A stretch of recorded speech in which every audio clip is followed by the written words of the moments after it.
Today I'm going to take you to a place that is more sand than coral, and believe it or not, it's full of thriving life. Stringer Dive Site is an outcrop of a reef surrounded by ocean sand, and very shallow indeed, only 10 meters deep. Since it's located only a couple hundred meters from shore, you usually experience a strong swell at the bottom.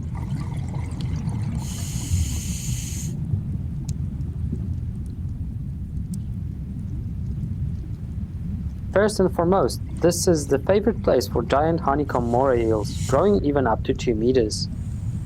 For the most part, you see them inside potholes, getting a clean from the shrimps. But I have also had some amazing encounters with them, swimming out in the open. You can see where they get their name from. The skin has a pattern very closely resembling bee's honeycomb. Even the colors match. While in 99% of encounters, these fish are very docile and allow for approaching very close, it's not all roses though. Once I had a very unpleasant face-off. While I was filming 2 moray eels under a ledge, not doing anything that would be a no-go, shoot like many others, one of them suddenly decided to get rid of me. Caught completely off guard, I had to make a run for it.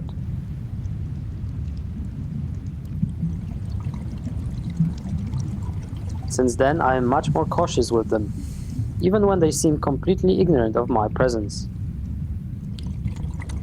Stringer is also inhabited by a couple of very friendly potato bass that like to come very close to divers.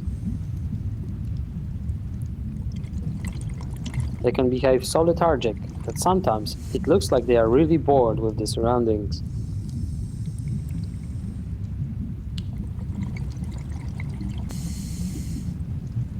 Live in the same area, there is bound to be some interesting interaction between them. Not exactly sure why this bass would get so close to the moray, but for a moment, this situation looked like a tense standoff.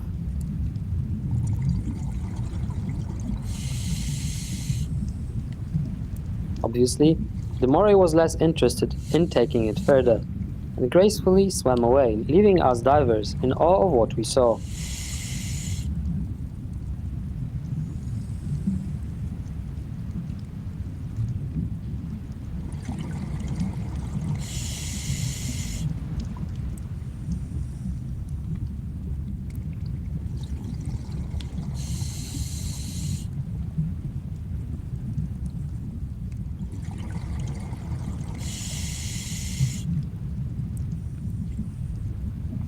As I mentioned in the beginning, you can find some great small creatures in various holes in the sandstone base of this small reef. One of them is a shy mantis shrimp, known as a vicious hunter, and its elaborate visual systems capable of perceiving many more wavelengths of light than a human eye.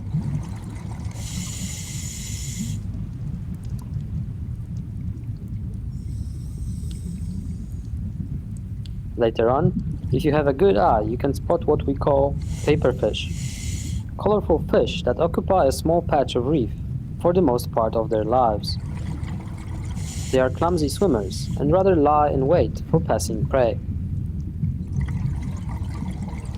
You get to see them in many different colors as they adapt to their surroundings by shedding the skin and are capable of changing colors that way.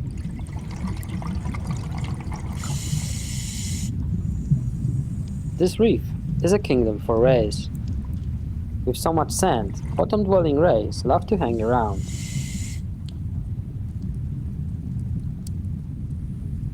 They are big honeycomb rays, as well as smaller sharp-nosed stingrays.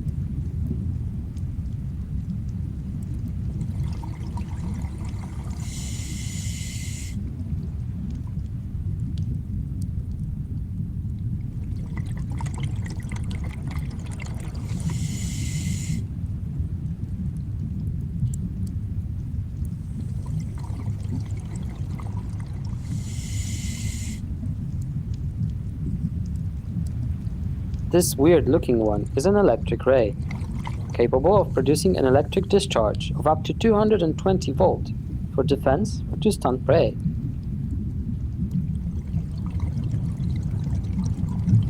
Most of the time they are completely buried under the sand, so you really need to watch out when diving here.